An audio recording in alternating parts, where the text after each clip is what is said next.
দেখো আমার সোনা ঘুম থেকে উঠে গেছে। উঠে এখনো উঠতেই পারছে না, বিছানায় শুয়ে আছে। ও সোনা, উঠে পড়ো। সোনা, একটু ঘুম চোখে সবাইকে গুড মর্নিং বলে দাও। বলো।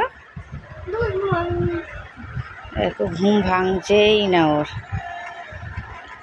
ওটো, সকাল হয়ে গেছে তো। উঠবে না? আরেকটু ঘুমাবে?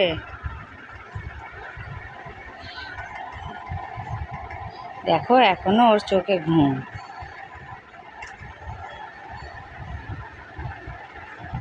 উঠে পড়ো। ওঠো। একটু পরে উঠবে। ঠিক আছে, টাটা করে দাও তাহলে সবাইকে।